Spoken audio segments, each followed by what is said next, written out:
Hey guys, welcome back to my channel. अब एक company है जिसको मैं ट्रैक करता हूँ, ये है V2 रिटेल। अब इस कंपनी के बारे में ये जो वीडियो मैं बना रहा हूँ ये किसी भी तरीके से कोई रिकमेंडेशन नहीं है, आपको इसे रिकमेंडेशन नहीं समझना है। फुल डिस्क्लोजर है इस बारे में। इस कंपनी को बात करने का मतलब ये है, इस कंपनी ने रिसेंटली अपने कॉर्पोरेट फाइलिंग में शेयर स्प्लिट अनाउंस करा है। करेंटली इसका जो शेयर प्राइस है ये फिलहाल 1890 रुपए में ट्रेड करा है। 6900 करोड़ की इसकी मार्केट कैपिटलाइजेशन है। 10 रुपए की फेस वैल्यू में ये कंपनी लिस्टेड है। अब इसका जो शेयर स्प्लिट हो रहा है ये गाइस 11 मार्च को इस कंपनी ने डिसीजन लिया था। 9 मार्च को इनकी एक मीटिंग बुलाई गई थी जहां पे ये चीज के बारे में वोटिंग हुई थी। एंड अगर आप इस कंपनी के शेयर होल्डर हैं तो मोस्ट प्रोबेबली आपके पास भी ईमेल आया होगा उस वोटिंग में हिस्सा लेने के लिए। अब उसमें आप वोट डालें या फिर नहीं डालें, बट डिसीजन आ चुका है। इस कंपनी ने स्टॉक एक्सचेंजेस पर रिपोर्ट करा है कि ये 26 मार्च को रिकॉर्ड डेट सेट कर रहे हैं अपने स्टॉक को स्प्लिट करने के लिए। अब यहाँ पे होना ये, करेंटली जो इसका शेयर है ये 1890 रुपए में ट्रेड करा है। इस कंपनी ने 10:1 का स्टॉक स्प्लिट अनाउंस करा है, यानी न्यू शेयर इसके 10 हो जाएंगे, ओल्ड शेयर 1 के। इसका मतलब ये, अब मैं जो आपको बताऊंगा इसे एज अ एग्जांपल आपको समझना है। करंट मार्केट प्राइस इसका हम अज्यूम करते हैं 2000 रुपए पर शेयर है, 10 रुपए की फेस वैल्यू है। करेंटली आपने इस कंपनी के अंदर 10,000 रुपए इन्वेस्ट करे हैं, यानी कि आपके पास 5 शेयर्स हैं। उसके साथ ही इसका करंट मार्केट कैपिटलाइजेशन 7000 करोड़ है, ठीक है। अब इस कंपनी ने स्टॉक स्प्लिट अनाउंस करा है, हर एक शेयर के बदले आपको 10 शेयर मिलेंगे, यानी कि आपके जो 5 शेयर है वो 50 शेयर बन जाएंगे। इसका मतलब ये नहीं होगा जो आपने 10,000 इन्वेस्ट करे हैं वो 10,000 भी 1 लाख रुपए हो जाएंगे, ऐसा कुछ नहीं है। 10,000 रुपए 10,000 रुपए ही रहेंगे। बट यहाँ पे जो आपकी शेयर की फेस वैल्यू है जो कि 10 रुपए है, वो डिवाइड होकर के, क्योंकि 10 शेयर आपको न्यू इशू करे जा रहे हैं, 10 से आपको डिवाइड करना पड़ेगा, जिसकी वजह से जो फेस वैल्यू अब रह जाएगी वो 1 रुपए पर शेयर की रहेगी। उसके साथ ही जो मार्केट कैपिटलाइजेशन है, क्योंकि गाइस यहाँ पे किसी और तरीके की कोई भी फाइनेंशियल एंट्री नहीं है, जो मार्केट कैप है कंपनी का वो भी 7000 करोड़ ही रहेगा। जस्ट जो नंबर ऑफ शेयर्स हैं वो इंक्रीज हो जाएंगे। एंड जब आप नंबर ऑफ शेयर्स को मल्टीप्लाई करते हैं इसके करंट मार्केट प्राइस से, तो इसका मार्केट कैप पता लगता है। क्योंकि 2000 शेयर्स का आपका एक शेयर था ना, स्टॉक स्प्लिट हो जाने के बाद इसे आपको 10 से डिवाइड करना पड़ेगा। इसका मतलब 200 रुपए पे एक शेयर की वैल्यू आ जाएगी, जिसका मतलब यही हुआ 200 इंटू 50 आपका 10,000 रुपए ही आएगा। तो 10,000 रुपए का इन्वेस्टेड अमाउंट 10,000 रुपए ही रहेगा स्टॉक स्प्लिट हो जाने के बाद भी। इसका मतलब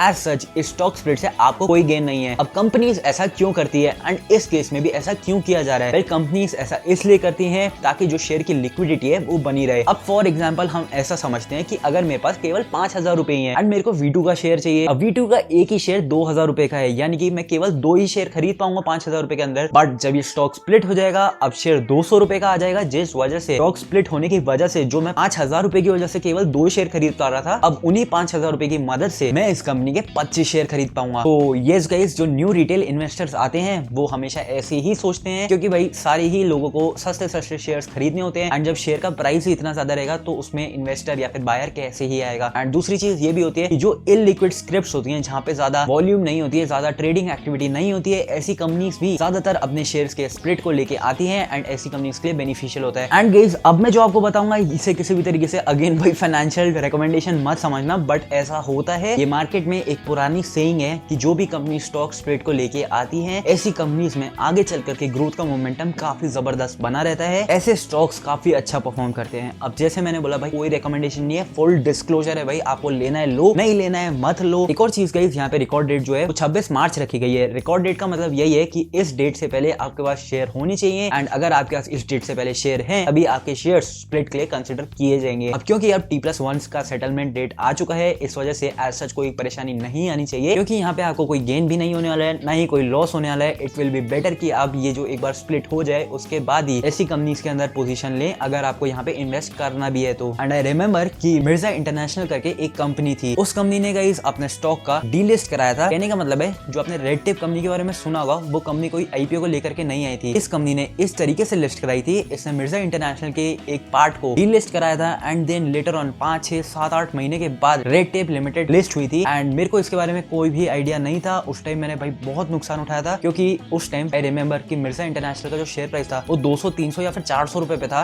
एंड उस टाइम मैंने इस पे काफी हेवीली इन्वेस्ट करा था। उसी टाइम पे भाई ये डिलिस्ट हुआ था। रिकॉर्ड डेट के बारे में मुझे कोई आइडिया नहीं था तब। एंड तब मेरे काफी पैसे वहां पे टूटे थे। एंड यस, जब वो रेड टेप लिमिटेड लिस्ट भी हुआ तो मेरे को काफी कम शेयर्स मिले थे एज कम्पेयर टू जितने मेरे पास मिर्जा इंटरनेशनल की होल्डिंग थी। बट अब तो T+1 का सेटलमेंट हो चुका है। But still guys, I will strongly suggest, अगर आपको ऐसी कंपनीज में पोजीशन लेनी है जब ऐसा सब कुछ फाइनेंशियल ट्रांजैक्शंस हो जाए, ऐसा स्प्लिट हो जाए, या फिर जो बोनस इशू किया जाता है ये सब हो जाए, इसके बाद ही ऐसी कंपनीज में आपको अपनी पोजीशन लेनी चाहिए। वीडियो कहीं भी पसंद आई हो या फिर आपकी हेल्प हो पाई हो, प्लीज वीडियो को लाइक करना, चैनल को कर देना सब्सक्राइब। लाइक अपने फ्रेंड्स फैमिली मेंबर्स के साथ भी मेरे चैनल को आप शेयर कर सकते हैं। इससे मेरी काफी हेल्प होगी एंड हमारी कम्युनिटी बड़ी हो पाएगी। बाकी मिलता हूँ बहुत जल्द आपके न्यू वीडियो के साथ। Till then bye guys.